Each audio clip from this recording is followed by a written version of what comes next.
I'd had an idea to write it, just a series of chapters. It was actually based on a magazine piece I did for the New Yorker, but when I decided to do a bigger book, each chapter was going to be about a surf spot, one break in tremendous detail, and the sort of guy I surfed there with, the friend who I surfed it with. And that's how it's going to be. It's like this really macho, super masculine thing. It was just going to, And when I got to the Maui chapter, it was like the third or fourth chapter in the book, my girlfriend just completely took it over. I mean, she was like way more interesting than any people I surfed with. And I realized this book's going to have to be a little bit different. She was a huge influence on me in many ways. And later was one of the many interlocutors. This is, as you've heard, I mainly done journalism through my career at the New Yorker and in general, writing about other people's problems. But to do a memoir is completely different. Thinking about yourself and sort of writing about private life. None of this was on the record, and you just arrogate to yourself the right to start writing about your friends and loved ones and what happened. So you have to think hard about what you're going to include, and you also have to go back to them and see if you can agree on what happened, which you never can. And some of the episodes with her just went on forever about what happened and what didn't happen, and who had the right to these stories. Those kind of questions come up.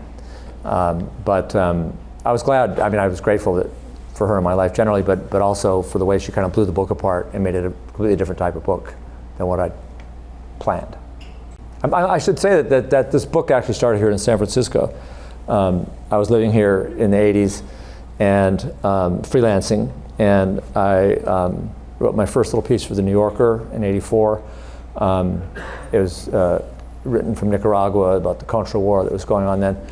I was down there for another magazine, and they bought it, short piece, and somebody who worked in the editor's office said, if you want to write anything longer for the magazine, which I did, I should, you got the editor's attention, you should propose it now.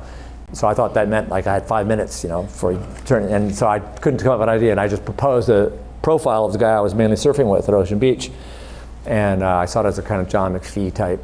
He was this kind of brilliant guy and big wave surfer, and the sort of intellectual outdoorsman, and they bought it. I mean, I got the assignment, and so the piece took me 7 years to write. Just a couple deadlines, and which that's a whole other story. But when it finally came out, I'd long moved to New York and was working for the New Yorker, and I finally wrote this goddamn thing that had been assigned. I had published 3 books in the meantime, and that got my publisher's attention. Let's just turn. It was a really long piece, like 40,000 words. Let's just bring that out as a book, but I didn't want to. And I said, I've got a lot better stories than just this San Francisco thing. Okay.